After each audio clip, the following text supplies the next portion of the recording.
And welcome back to the PSB Summer Kickoff Championship Day. And we have a great one to be able to wrap up the PSB Summer Kickoff with. This one is going to feature Team Elite Hubbard taking on the Carolina Flames. These two squads are no stranger to SUV TV nor giving us classics when they grace us with their presence. I'm Marcus Burnett, joined on the mic by Chris Watkins. Chris, I believe we're in for a treat with this one. What a way to end it off before we all hop on the road up to Tennessee for the PSB Real Deal. You see a Meyer Register right there out of Wesleyan High School. I mean, this is what you want, especially on this game on SUV TV, to end off the PSB Summer Kickoff. So Register over to Hubbard. Now they'll kick it in the corner. Jump shot, just short. Rebound going to be pulled down there by Alana Smith of the Flames. Michaela Boykin gets the touch. It bounces around and drops. The Clinton High School native has the first points of the contest, coming right back the other way. Shot missed initially. Follow-up attempt by Suttle is knocked out of play. Saw Suttle there get on the offensive glass. That's really what she helps bring to the team. You know, not only the ability, catch, shoot 12 to 14 feet, but just those little things, getting on the glass, diving on the floor, getting the steals. And you saw her there starting off the game with that. Hubbard misses the jumper. It's another rebound there by Alana Smith. Both teams good size, but when you look at the Flames, they have the narrow advantage. If you're looking at just the airport test size-wise and also what's listed in the book, but that's why the game is played out. We mentioned that just for the sake of context. You look at a player like a Victoria Saxton, number 5 there for Team Elite Hubbard. Plays a lot bigger than what she's listed at in the book, even though she is standing at 6'1", so she's no Smurf by any means. You just talk about, Saxon's athleticism. I saw her last night before they left, stand right up under the rim, just squat down without a step and just jump up and grab and hang on the rim. I mean, that's elite level of athleticism right there. Michaela Boykin trying to show off some of the elite abilities that she possesses. And she's got the first 2 buckets of the contest. Plays very strong at the guard position. Checking in for number 4, Robin Benton, is going to be number 3, Bianca Fazzati. Fazzati strong on the shot, offensive rebound, chased down by Suttle. Yeah, you saw Bianca Fazzati missed that one long, but she is not going to ever see a shot she does not like. Remember at Tip-Off Classic, she had a game they were playing FBC. She bangs off 4 threes in about a minute and a half to help them win that game. That was one of the best games of the summer. You talk about Victoria Saxton, mentioned how her athleticism is going to be felt on both ends. She went head-to-head with Cassie Kushkitawa, the talented player out of St. Francis High School here in Georgia, that basketball factory, and she dominated the game at her position. 4-2 is your score as Team Elite gets on the board. Brissett gets it over to Boykin. Poked away by Suttle. And Fazzati trying to pick it up. Ball still loose. Poked away again. Sticking with it and able to get it that possession. Good defense. They couldn't come away with it cleanly. Sticking with it and laying it in there is Alana Smith. Very active hands on the defensive end there for Team Elite, but the Flames able to stick with it. And so you got number 23, Tamari Key, listed at 6'5", she's 6. Coming in her place is number 31, Brittany Franklin. She's listed at 6'5". Not bad to sit 6'5" and bring in 6'5" behind it, Chris. We talked about in the last game, and, height is something you can't teach. Once you get to about 6'4" and 6'5" in girls basketball, that's like being a 7-footer in guys. Don't necessarily have to be, you just go vertical under the rim, and that's going to alter every shot. And it makes it so difficult for a team like Team Elite that has slashers and shooters, but this is going to end up making them shoot more threes because they're afraid to get inside. Because officials, when those bigs block a shot, they just assume they're less likely to call a foul because they just assume, oh, well, you know, shouldn't take it in there with the trees. And see, that's why I think we have such an intriguing matchup because, yeah, you got some three-point shooters on Team Elite Hubbard, but then you got players like a Kayla Hubbard, a Victoria Saxon, even a Kennedy Suttle that don't mind coming in, eating some contact, and being able to finish. So even though you do have some trees in there, relatively speaking, for the Flames, you got some players with Team Elite Hubbard that know how to use their body, don't mind finishing through contact. So it should make for some good dynamics as this game goes on. Now on the bench, number 12 for the Flames, Michaela Boykin. She had the first 2 buckets of the game as Saxton gets her first block of the contest. Boykin is on the bench now. We'll see how long she sits there. Suttle. If we're talking about her being able to shoot 12 to 14 feet, that's her calling card right now.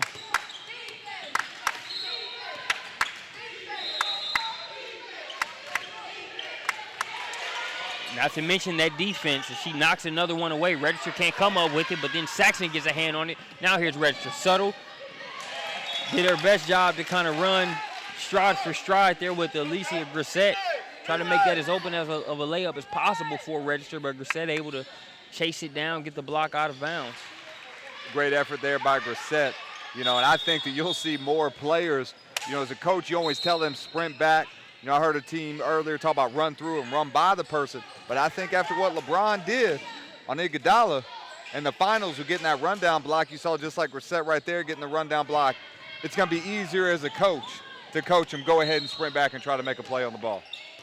Man, that LeBron James block on Iguodala, that was ridiculous, man. Yeah, you know, I have a hard time staying up because I wake up so early every morning, but that game I was awake and my wife was asleep and I went berserk in the living room. She's like, what happened? What happened? And I told her, she's like, oh, all right. She likes the Spurs. She wasn't trying to watch that. 6-6 is the score. Tied up. It was 4-0 early on as the Flames had 2 back-to-back buckets by Michaela Boykin. Team Elite settling in, still not rolling on all cylinders on the offensive end, but neither team is, and both of them are really cranking the defense up to make sure they're stingy on D. But I knew coming into this one that it would be a tight contest. Neither team is really looking to give an inch. 3 minutes, 41 seconds. You know, just talk about the caliber of this event, the fact that in this championship games we have 2 Nike programs going head-to-head. You know, they choose to come to these Peach State basketball tournaments to prep themselves before they go play on that Nike circuit. 2 subs in for Team Elite Hubbard, number 22, Asia McCoy,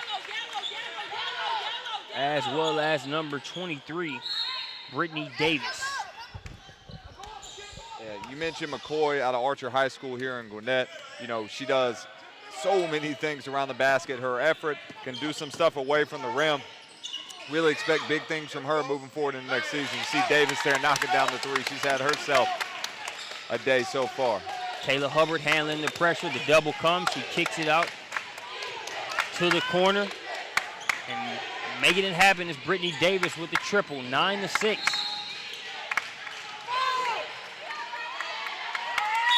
Jump ball. You know, you see the Flames running a horn set. I know Coach Hemmy's happy. That's one of our main go-to offenses that we look to at our EBA camps. Really want those post players to get the handout so they can catch it and look to make the reads, whether it's a backdoor cut, whether it's a coming off the top for a handoff for the guard. Weren't able to do that on that last possession. Blocking foul against the Flames. Team Elite Hubbard with a 3-point advantage. Kayla Hubbard inbounds it to Register. Register over to Davis. Could have been 2 for 2. That was her second attempt. That one's in and out. Alana Smith has done a good job rebounding the ball here early on. She's looking to go coast to coast, a weight room move with the finish. Smith said she would not be denied on that full court transition bucket. Love the way Smith has started this game off, rebounding well there from the guard position here. You know, she has Brittany Davis running with her step for step, just kind of lowers that shoulder a little bit, initiates the contact, and one. Meat and potatoes move there by Alana Smith. You know, we saw so much of that in that last game, you know, prior to this with CFE versus Miami Suns. When you're a guard, and especially in your transition, you don't need to give it up. You need to do exactly what she did. You need to make a play. You force the official to make a call. All the cutesy, you know, the drop it off to the post and all that don't work at the college level. Yeah. And what I like about that play is even if had she not gotten that call, you got everybody running. Yep. Yeah. She was in a position to rebound the ball. She initiated it. She wasn't looking for a call. She went in there, you know, hey, the referee's going to have to call something. Even if he doesn't call it, I'm in a good position to rebound and to go back up.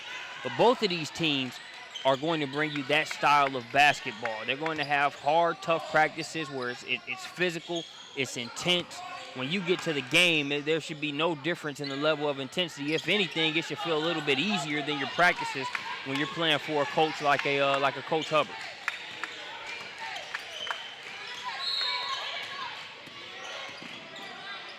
SWAT team, Saxon gets another block, chases it down.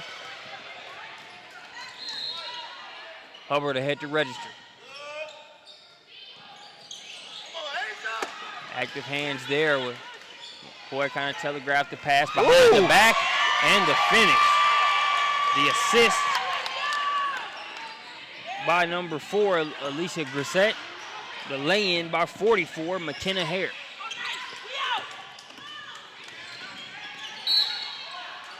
You know, Grissett, wow, 6'2" guard. You see her right here with the play on the replay with the behind the back. Nice job by McKenna Hare. That play is only as good as its finish. And she's able to get it to go. You know, you see so much, I know this is girls, but you see so much in guys basketball. You know, you see the player with the height, like, oh, they're a guard. Nah, they're really an interior player, right? But you're watching her right now. She's 6'2". A lot of people say, oh, you got to get inside. No, I mean, she's handling on the break multiple times. She's making blocks. She's making drives. Special player. It was converted by here. Now it's an 11-9 score. Timeout here with 1 minute, 47 seconds remaining here in the first quarter.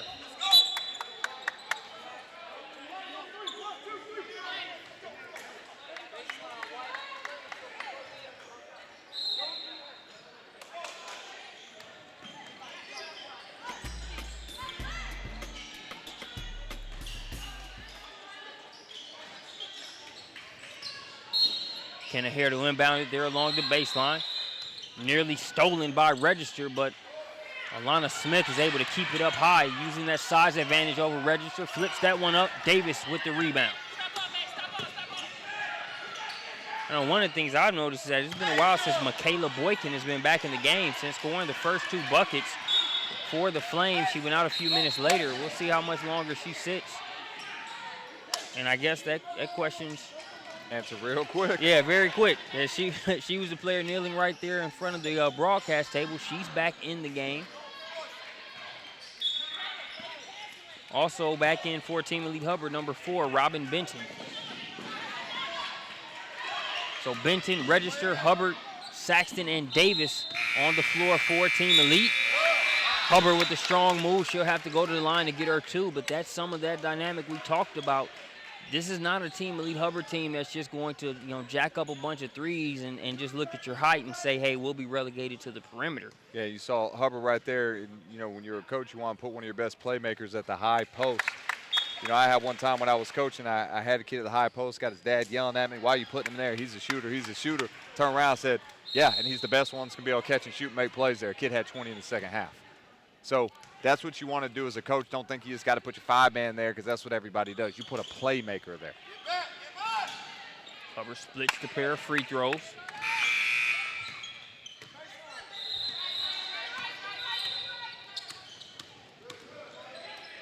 Boykin, good defense there by Davis. She was all over that pass, but comes and turns it over. Stolen by Grissett. Will they say Team Elite touched it, or did Grissett lose it last? One of the officials there, Stacy Allen, the father of former Meadow Creek standout and Michigan State Spartan, Chris Allen. Boykin goes for the deep three there. And you look at Boykin, she has a size advantage there over Register. Not to say Register is just a a bye-week defender by any means. She's scrappy, you see Register quick, right quick there. hands. Yeah, it's not going to be easy. But if I'm Boykin, I want to at least make her defend me on the penetration as much as possible. We saw Boykin use her size on the first 2 plays of the game. You know, and you mentioned Register, and definitely a player of note.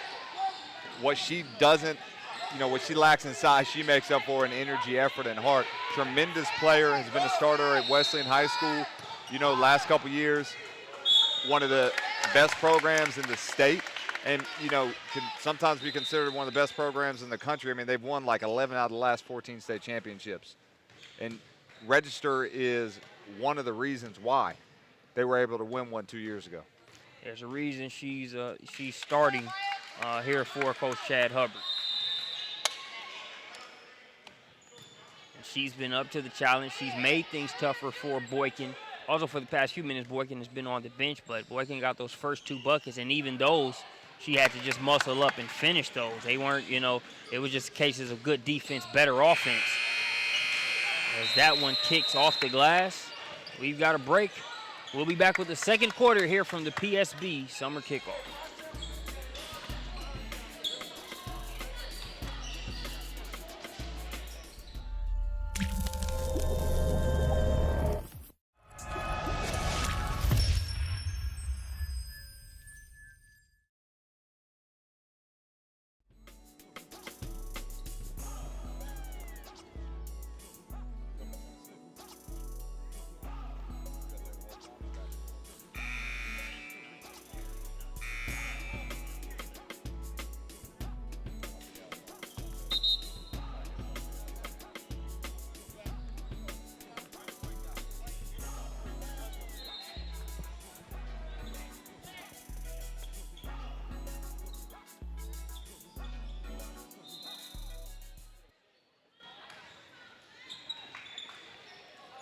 Second quarter, seconds away from starting. Marcus Burnett joined by Chris Watkins. 2-point game. The Carolina Flames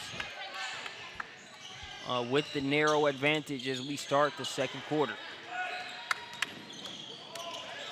Boykin gets the step. Saxton, what an insurance policy to have there on the back line. And she gets her 3rd block of the game. Benton coast to coast. She'll miss.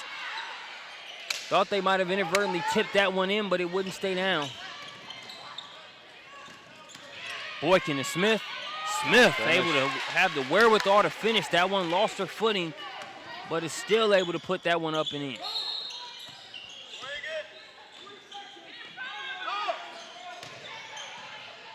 Saxton gets it to Smith. An unselfish play there, but you saw that power dribble. She had her defender under the rim. You like to see her go up with that one. But all's well that ends well as Brittany Davis picks up the pieces and knocks down the baby jumper. On the floor for the Flames, Michaela Boykin with the ball. Over to Alana Smith. Smith, the step-back jumper, no good. Rebound inside there by number 23, Tamari Key. We'll stay with the Flames. Also out there for the Flames, that's number 31, Brittany Franklin. Lineup rounded out by number 14, Alexandra Scruggs. 4-team elite is Davis, who's going to stop and pop the three-pointer. Cash money. Davis is out here trying to earn herself some scholarship money tonight. You got UGA in the building, Memphis in the building, North Carolina in the building, Charlotte in the building. Coaches from all over the country have been here, both yesterday and today. Davis's bucket makes it 16-15. Foul on the play. Let's take another look at it. As you saw Alana Smith sort of stay back, and she was preparing for the drive. Davis says, okay, no problem. Stops and knocks down the three. 1-point advantage for team elite Hubbard.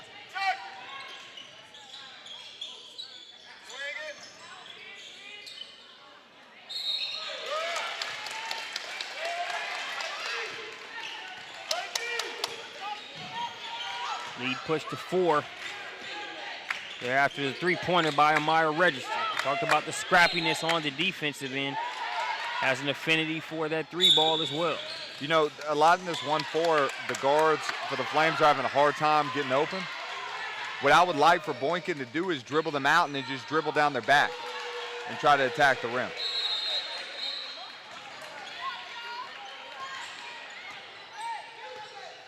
Four-point contest under the 6-minute mark. Register trying to handcuff Boykin. Boykin with the jump step. Called for the travel.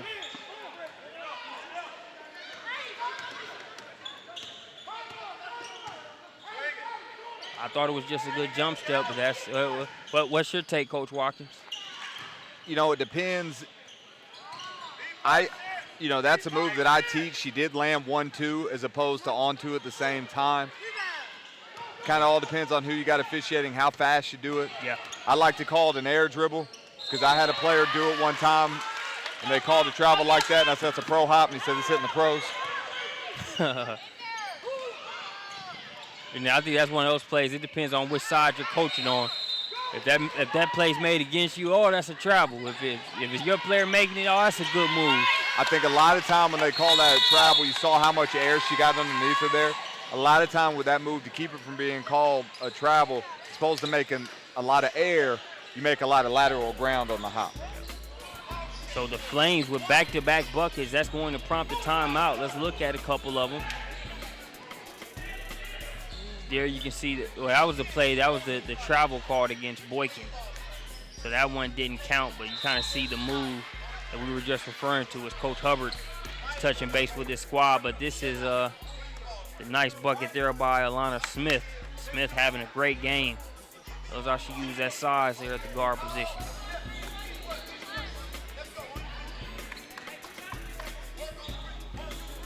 Tied up at 19 apiece here, 4 minutes, 53 seconds remaining in the second quarter.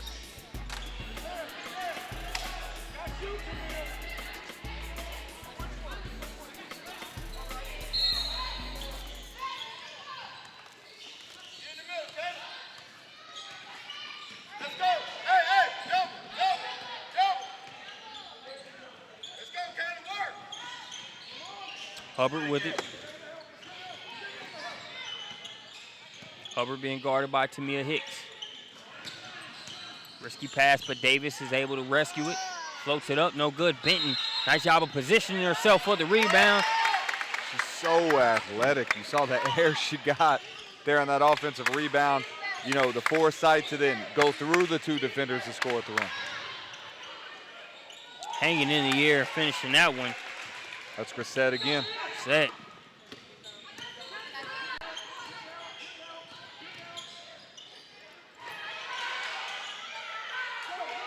Rebound snatched out of the air by Tamia Hicks. Grissett pass ahead to Smith, who chases it down. She misses the layup. Follow up by Boykin.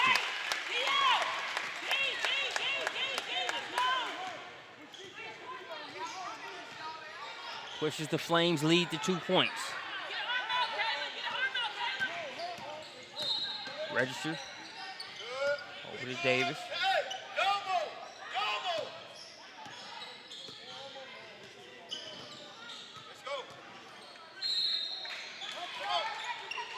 Saxon with it. Hubbard got Hicks leaning, and we'll go to the free throw line. Second trip to the free throw line coming for Hubbard. Used the shot fake to bring Hicks out and got the step.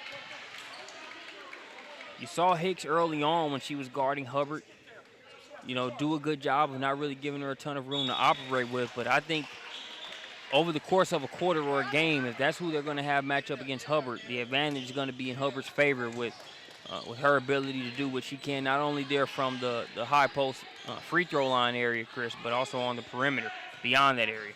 What makes Hubbard such a difficult player to guard on the offensive end is her upper body strength and her body build. So when you put a guard on her, she might not be able to blow by her all the time, but she's gonna get through her. She's gonna move you off that spot. And you put somebody out there that, okay, maybe has a little bit more girth, and she's gonna be able to get the step on. So just a good combination of both.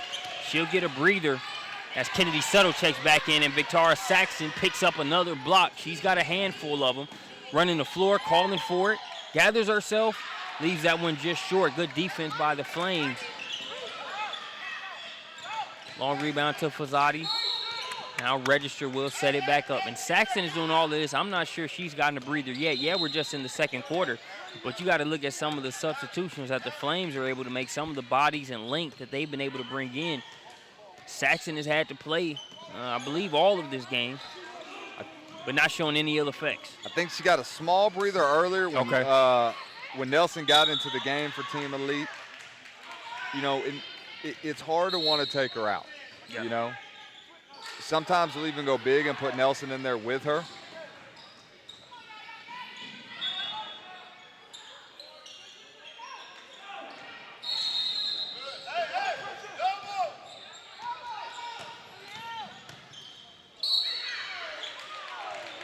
Register hit a wall right there. Yeah, blocking foul going to go against Hicks. And Hicks is like, all I'm doing was standing here. Hicks thought she was there. I want to take a look at that one as well. See if maybe her feet were still moving. I think that can go either way. That's a tough one to call even when you slow it down. So for the official to have to make a bang-bang play there, you can't fault them. Steal by Boykin and layup drill on the other end.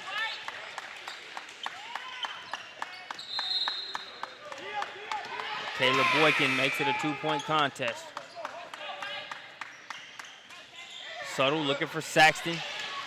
Pass broken up by Hicks. Ball's loose now. Register and Alana Smith go down for it. Jump ball. You know, that play right there is something college coaches take note of. You got to be willing to give your body up and dive on the floor. It's like football. You got to be willing to get dirty. I mean, and you saw Register there showing why she's a winner. Diving on the floor, saving the possession for her team. Not even second guessing it. Just right after Subtle had done the same thing. I don't care what sport you're in, whether it's a fumble in football, a 50-50 ball in basketball, or even in baseball in the times of a brawl sometimes, the person on the bottom of that pile is always going to be in a tough position, a tough spot. Register didn't even think about it for a second. They get the ball there on the jump ball, and it's knocked out of play. It will stay with Team Elite. Kayla Hubbard checking back in as Register gets a breather.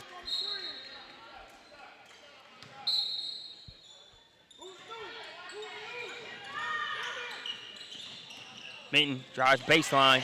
SWAT team there. The Flames. Benton sticks with it.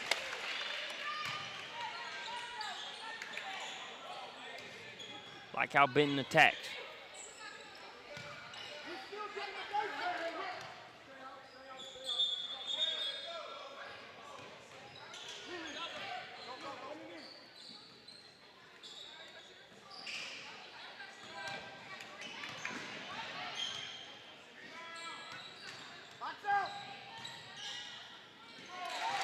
Good on the first free throw.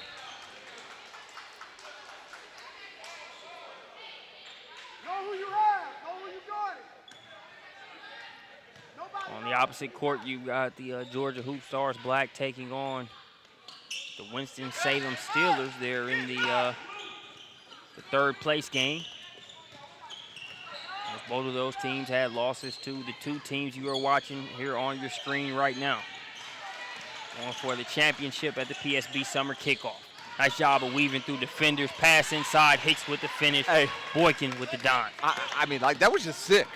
I mean, did the spin, kept in her hand like it was nothing. I mean, you talk about Boykin's ability to handle the ball as you see her right there with the cross and the left to right, drop it off. I mean, just special. And they follow that up with another deuce to make it a 4-point contest.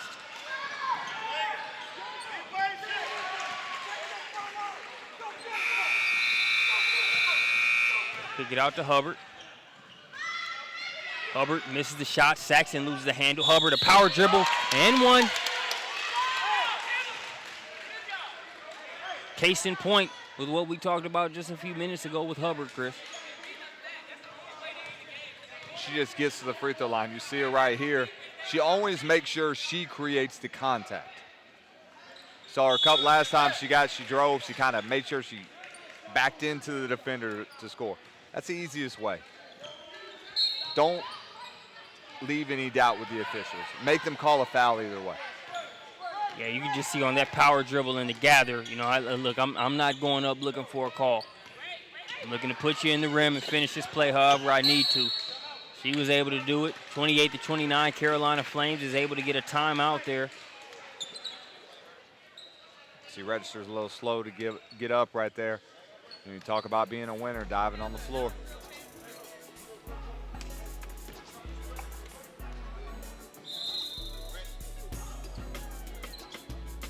Registering a little bit of pain, going to try to shake it off. 25.3 seconds remaining here in the second quarter. This game just as good as we thought it would be. Shout out to Denny Green. They are who we thought they were in terms of both of these squads. Close game going into halftime.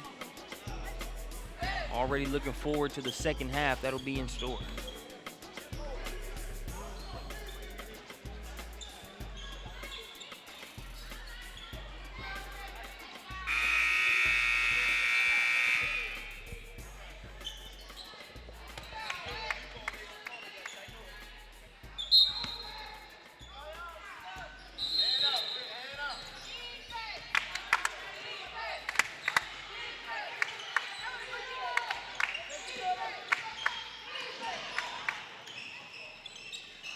That's over to Hicks.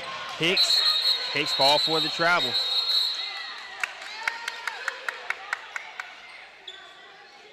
Hicks not only anxious to finish that, but you don't think that Victoria Saxton's 5 blocks didn't have a little bit to do with that travel? Oh, most definitely. Good defense inside. Better offense. Brissett with the contest. Might have even gotten a piece of that one. Victoria Saxton still able to finish it. Thanks for joining us here on SUV TV. We step away. When we get back, we've got the second half, the Flames and Team Elite Hubbard going at it.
Second half is rolling here at the PSB Summer Kickoff. Carolina Flames with the ball. Last touched by Asia McCoy of Team Elite Hubbard, so it will stay with the Flames. This has been a back and forth game, neither team giving an inch, as that 30-29 score might indicate. But for those that didn't have the pleasure of being with us in the first half, each team has just done a good job of responding when the other has made plays. Good finish there by Alicia Grissett.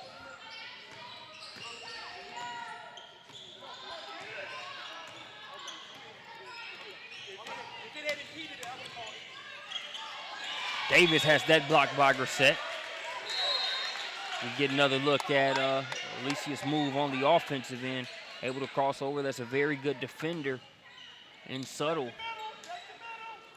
Good defense without fouling there. Just forces Grissett to hit a tough shot.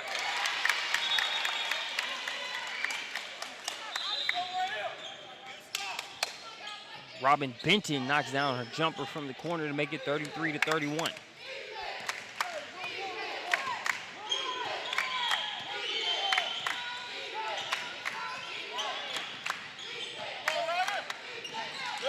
Good anticipation there by Benton. Almost comes up with the pick.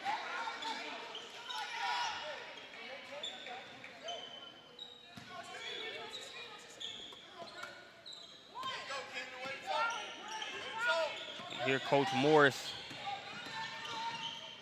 and the Carolina Flames staff saying during that halftime, hey, you guys can't stop. Speaking when referring to team lead, he says they are going nonstop. They're going to continue to go. You have to be able to match that. Prime example, Victoria Saxton, great motor, gets up and down, doesn't have a ton of points here in this contest, but has made the most out of the opportunity she gets inside. Very self-aware, doesn't force shots, but knows how to finish inside when she gets an opportunity to do so, not to mention the way she's been able to make her presence felt on the inside. Already got 5 blocks here. Don't know the official tally for the rebounds, but there she goes, knocks down the free throws to make it a 4-point contest in favor of Team Elite. Now Marcus Burnett joined by Chris Watkins. Boykin call for the 5-second violation.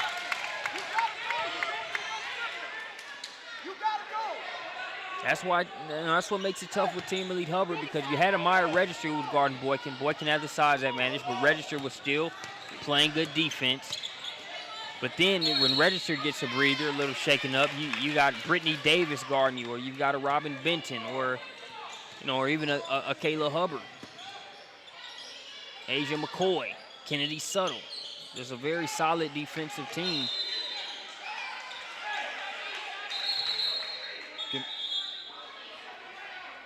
They can definitely throw defenders at you, everywhere on the perimeter in droves. As you see, Nelson checking back in. And when you look at the Flames, their defense, still good defense. You've got, Boykin there from the guard spot with that quickness. But a lot of their defense comes from the length that they have at every position. Boykin look back at the official, look at the 5-second count. That's why she put it on the deck there.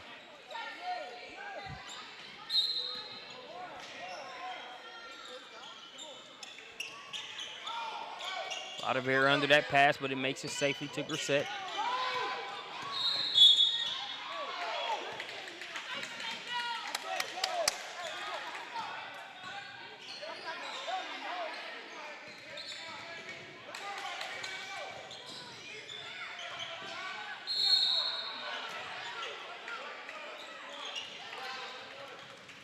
Davis nearly comes up with the steal. Boykin.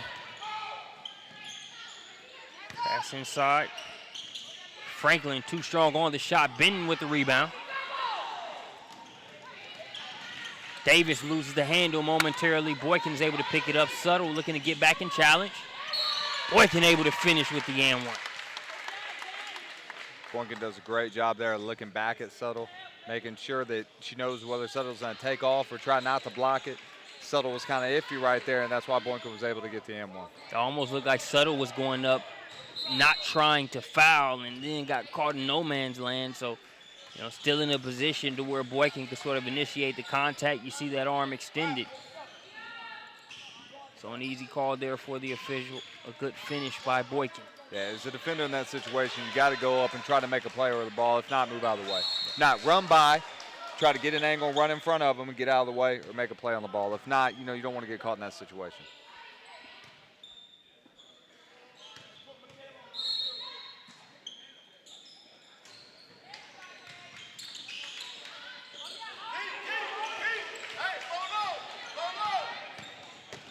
1-point contest. Team Elite still with the advantage. Hubbard to Saxton, now over to Register, who's back in the game. Shaking up a few minutes ago, but now is in, ready to roll. Floats that one up off the window. Can't get the shot. Saxton with the offensive rebound and the lay-in. You know, we talked about it in the first half about Team Elite going double bigs, just like they've done right now with Saxton and Nelson in the game at the same time. If you got a double big lineup, 9 times out of 10, you're gonna have to use it at some point against this Carolina Flames squad. Grissett, tough shot, can't get it to go. Fighting for the rebound, and we're gonna have a jump ball there as both Kayla Hubbard and Brittany Franklin tie up on that one.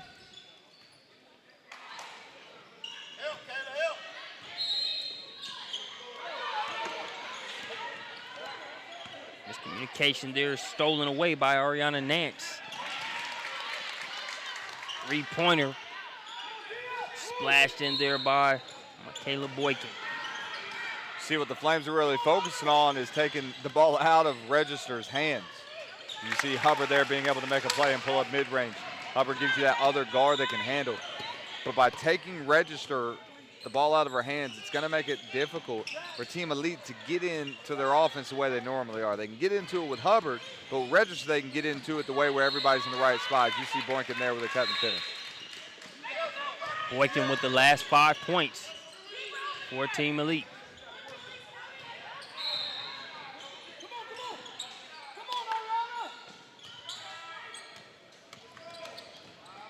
Register kicks it out to McCoy. That'll be a 2 if it goes. Strong on the shot.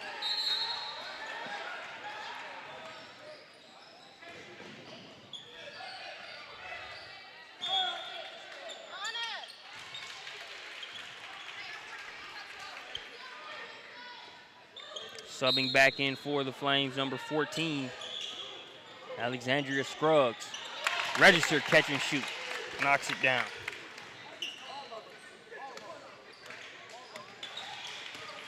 Three-point lead for Team Elite.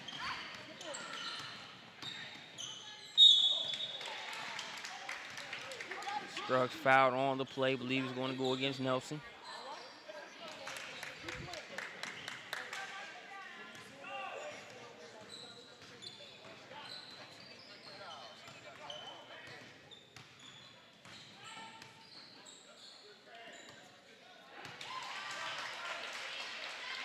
I know you can't see it on the broadcast, but I'm also, during this free throw, checking out the court on the other end. If you're a college coach watching this, definitely a player to put on your radar, make a call on, is Audrey Weiner from Georgia Hoop Stars, who just hit it. Has to be about her 5th 3 of this game on the other side.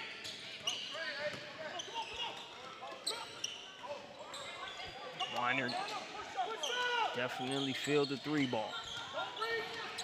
Register with it now. Good defense being played there by Ariana Nance. Call for the kickball there.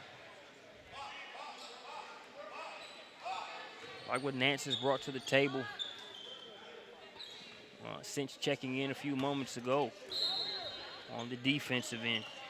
Really turning up the on-ball pressure.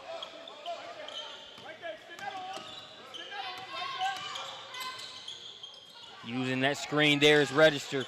Can't get the shot to go. Rebound brought down by Brittany Franklin. Scruggs cut off by Hubbard, now out to Grissett. So Grissett looking to dump that off to Franklin, but she had the smaller Register. You know, Alicia Grissett listed as 6'2". You know, my Register 5'5". If I'm Coach Morris, I'd rather you just go ahead and take that shot. But always easier to second guess it here from the broadcaster's booth as opposed to out there on the floor. But you could have that one back. You like your odds with Grissett taking that shot over the smaller defender. Hubbard fouled on the play, will go to the line. Weiner just hit another 3 on the other end. But I had a chance to talk with Jonathan Hemingway at halftime about Grissett and her development, moving from a forward to now a legitimate wing, you know, a small forward on the perimeter with her ability to slash. And what he really talked about is just her ability as a defender. you know, being able to guard multiple positions as well as be a shot blocker around the rim when she's coming weak side. You know, if a guard gets in, just come over and help and make a play on the ball.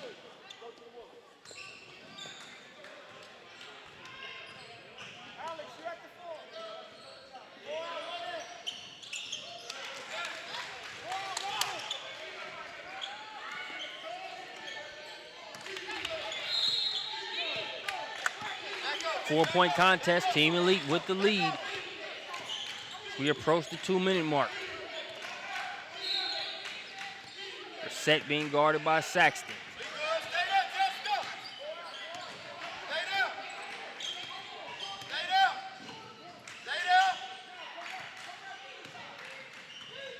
SWAT team as Saxton just patiently waited. Grissett attacked and she gets another block, but coming right back on the end as Grissett and Franklin converge there for a joint block. Not sure who it goes to. Either way, it's a Flame defender denying the access there. 4-point contest, register over to Nelson. There's Fazzotti. Fazzotti has that one blocked away by McKenna Hare. Nelson with the offensive rebound. Finally, Clark and company able to, Franklin and company able to get the denial. Awkward shot there on the Nelson defense. Fazzotti. That's what she does. I was just going to mention the fact that I don't think she's knocked down a 3 yet in this game. If you're playing against her, you might look at that as a good thing, but for anybody that's watched her play, that just says she's due. If she hits one, that means she's probably due with another one before this quarter's out. Potato chip shooter, man. It's like Jay's, man. Jay's or Lay's, whichever potato chip company has that saying you can't eat just one. Definitely Lay's. Is there a Jay's Potato Company? I thought so. Oh, man, Lay's. Those are the ones back in the day, the old Larry Bird and Charles Barkley and somebody else. They had to, like, shave their head and all that stuff. Might have been McDonald's and Lay's, but they were also in a they were also in a Lay's commercial.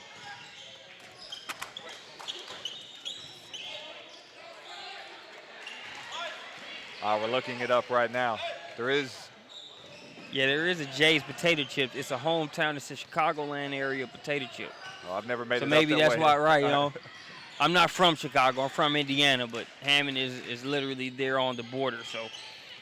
So yeah, for all intents and purposes, the whole idea was that Fazzotti doesn't like to just hit one 3-pointer. She's already got one so far. We'll see what happens from here on out. 44.3 seconds remaining here in the third quarter.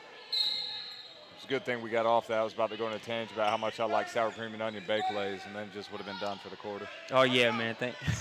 Thank God we didn't go too far down the slippery slope. Hubbard has it. Looks like Team Elite might be holding for the last shot here. That pass too tall for Subtle.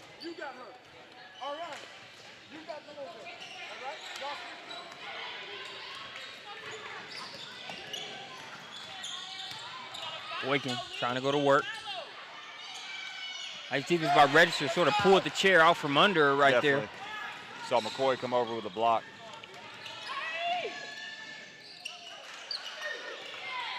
Subtle over to Fazzotti.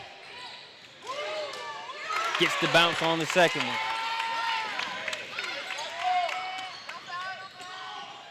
So she waits until the third quarter, but that's her second 3-pointer of the contest. Bianca Fazzotti makes it an 8-point game there with that 3-pointer. I think she's earned that bounce here at the Central Gwinnett Rims based off of her play in previous tournaments. It falls for her. We'll be back. PSB Summer Kickoff.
Fourth quarter.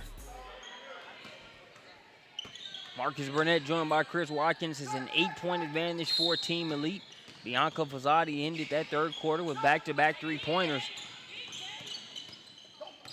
Carolina Flames with the ball. Good hesitation and the move. Can't get the shot to go, but it'll be last touched by Hicks of the Flames, so it'll go over to Team Elite.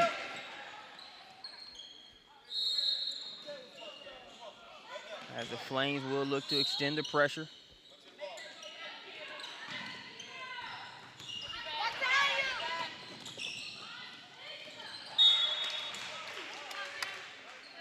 Sutter had gotten it across the timeline, throws that one a little bit behind Fazzati.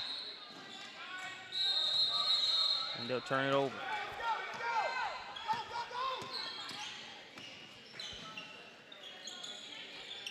Brookfield misses. Hicks gets the rebound, has it knocked away. Hicks wanted a foul.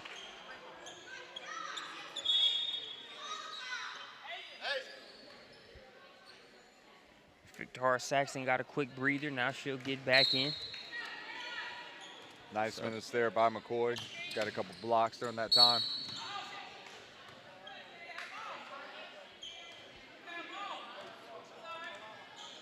You know, I think if you're the Flames at this point, down 8 minutes with about 7 minutes, 20 seconds left, you want the ball in Boykin's hands or Grissette's hands, or put it in Boykin's hands. She can get to the rim every single time down the floor if she wants. She has the ball on such a tight string, puts it wherever she wants. I think if she can do that a couple possessions in a row, get them going again on offense, have ourselves a game. Has it on a tight string and also does a great job of using her physique, to be able to establish some space. But give Amaya Register credit. She's been able to take that contact, take that shoulder, and still be within an arm's reach to be able to either swipe at the ball or at least bother the shot. So again, like we mentioned, the fun in watching that matchup is that you see some of the advantage that Boykins has, but you see Register able to mitigate that a little bit just off of how hard she plays and also her quickness in hands. 7-point game, under the 7-minute mark now.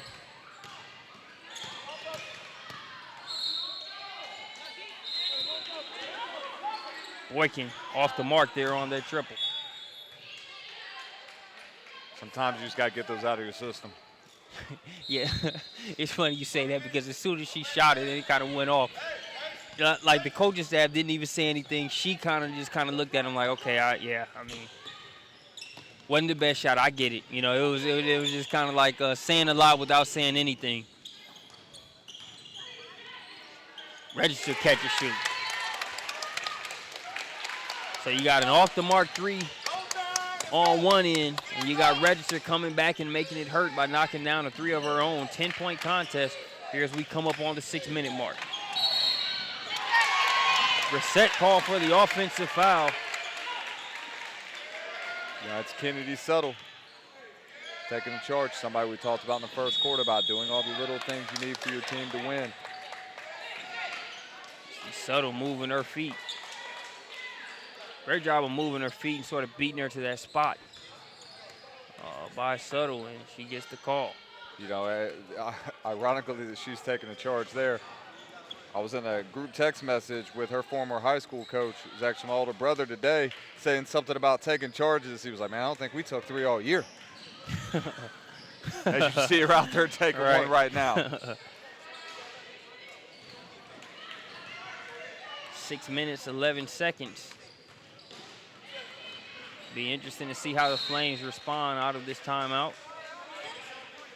No need for a panic button right now, but you're at a point to where it's a 10-point deficit now, and even though there's 6 minutes, 11 seconds on the clock, when you have a team that has a good point guard, knows how to move the ball and drain a little bit of that clock without totally stalling, it's never as much time as it really seems like there is on the clock. So even those 6 minutes.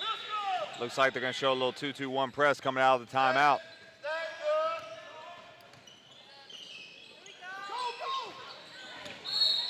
Fazzati misses the shot. Subtle with the offensive rebound.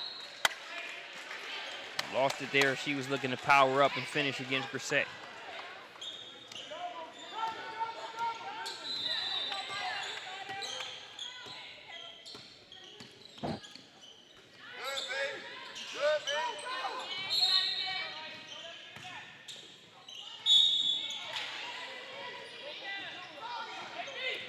Trip to the free throw line coming for Grissett.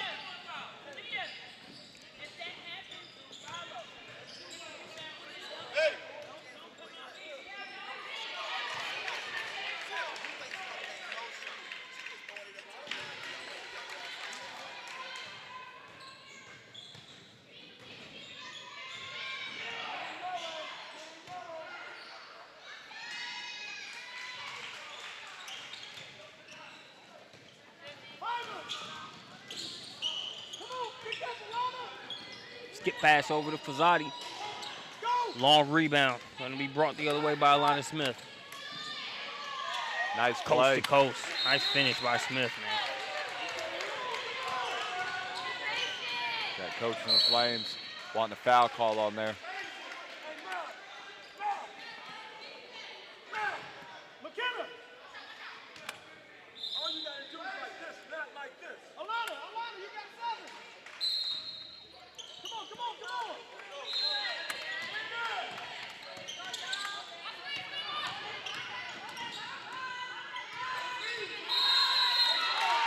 Forcing a 5-second violation there is Alana Smith.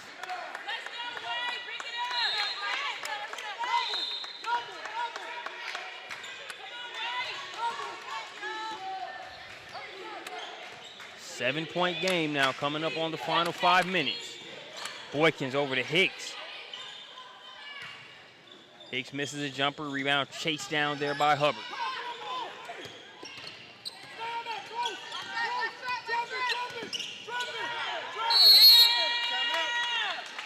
Good use of the timeout there by Coach Hubbard as the Flames had given him higher register, nowhere to go.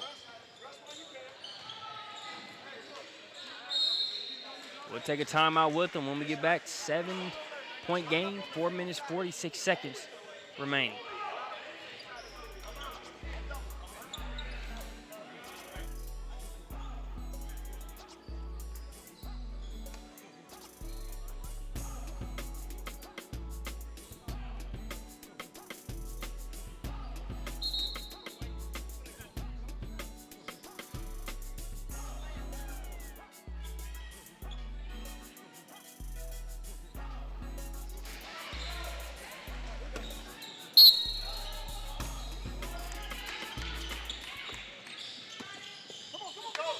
Back from the timeout, Flames have made an adjustment. They have Michaela Boykins guarding Kayla Hubbard right now.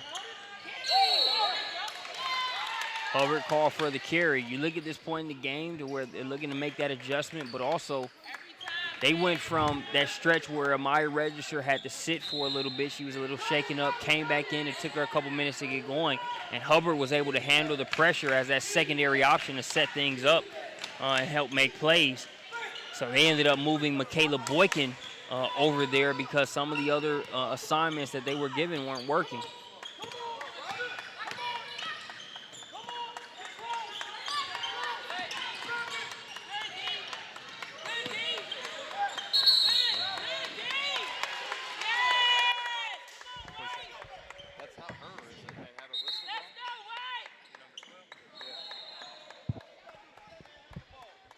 Hold on. Just let me go ask.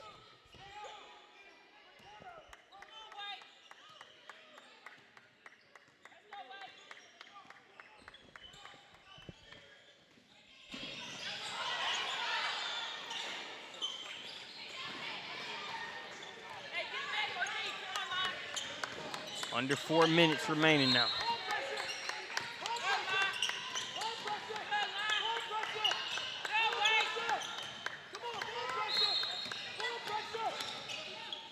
Davis gets it to Benton. Team Elite Hubbard just being patient right now. Pass inside to Saxton is broken up. She tries to save it out to Hubbard, and they do so successfully. Register, time being on their side, takes it back out, and they'll continue to run some more clock. McKenna Hare gets a hand on it. They go to the deck to get it. Register throws it up. And it'll be last touched by Team Elite Hubbard.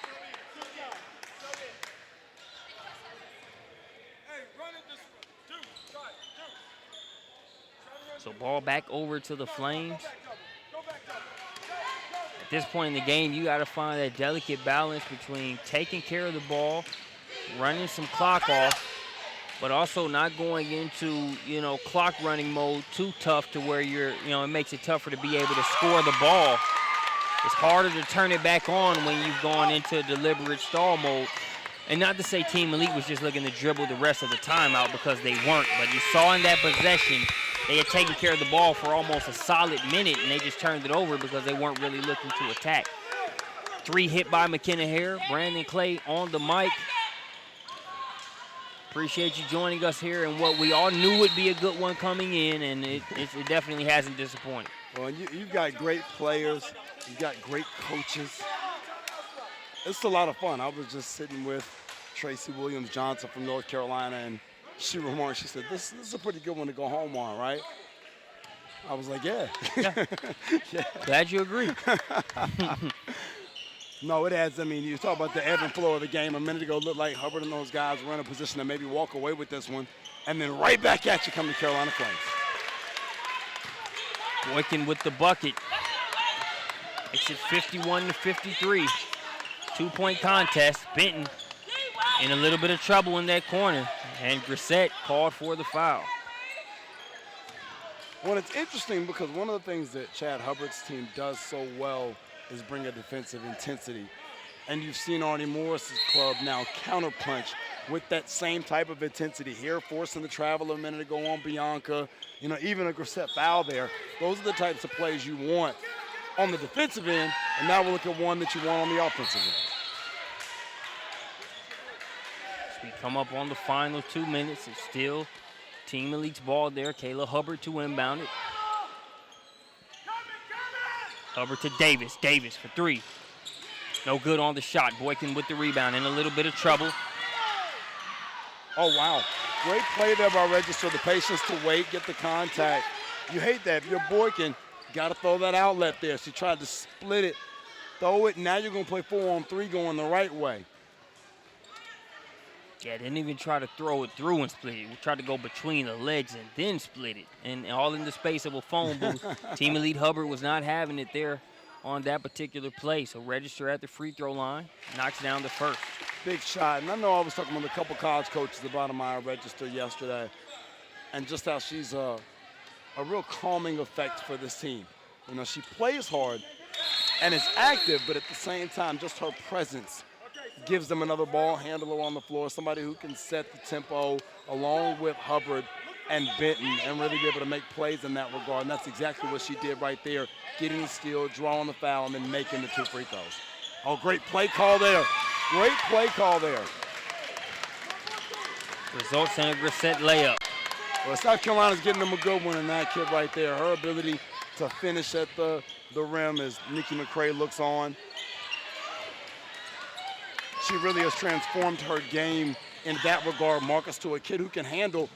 When you see that, she didn't have that a year ago. Great block. Davis fouled as she was looking to convert that one. Headed to the line to shoot 2. It's interesting. I love Coach Moore's intensity. I had to take that one in right there. It's interesting to watch the game. And it seems like over the past couple of minutes that Coach Hubbard's team is playing as if they're behind from a speed perspective. So just really trying to dictate the tempo without stalling or taking the air out of the ball, but just dictating the offensive tempo. The Flames right there got a great half-court set and a structure, and it was exactly what they wanted. So being able to continue to match that here in the last $1:23 if you're Hubbard to come away with a victory. Lead now 4 for Team Elite Pointer. Hare trying to feed it inside to Hicks. We'll look at Saxton. One of the best interior defenders in the country, regardless of class. Fact. No better way to put it. Under a minute now, and they'll foul Register. And, you've seen Saxton. She's going to do that matchup in, matchup out. But talk about how impressive it is to do that when you look at this front line and really just the personnel for the Flames and how 2 6'5" players might go to the bench and you might have another 6'5" coming right in. They're huge. Let me start there. And they play hard. Yeah. They're really active on the interior.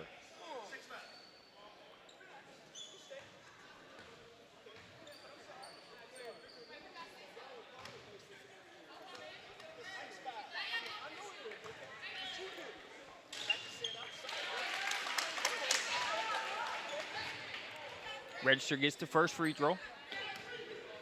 To finish my point about Saxon's, I've taken Coach Morris and the referee's conversation, man. Her ability to go up against 6'5", 6'5", 6'3", is due largely in part to her ability to get off the floor in a hurry. She gets there, as you see her come across the lane there to make a play and affect the shot. She's one of the best in the country at timing her blocks and doing it without fouling. And then being able to rebound strong side or weak side, regardless of which side she was on when the play started. Brissett pass to Hicks. Hicks leaves it go. short. I believe it's just a frustration foul there. Again, affecting the shot. And then once the shot is affected and goes up, she gets right back in the play to go get the rebound. I mean, her timing in that way is uncanny. Yeah. And a lot of times you talk about, you hear about that quick burst up, talked about on the offensive end, missing the shot and then going back up. But on the defensive end, man, for her to be able to do that, man, she's everywhere, to where Hicks was just like, seriously? Well, it's frustrating. You know, you're a kid that's accustomed to being able to score the basketball. You don't see defenders like Saxon often. In that regard, it's almost a Kenneth Ferry type, you know, in terms of her ability and willingness to rebound. You know, Draymond Green. You think about the people that wear you down. Rebecca Brunson with Minnesota in the WNBA. They just literally wear you down. 8-point contest. And looks like the Flames just going to defend here. Doesn't look like they're going to foul.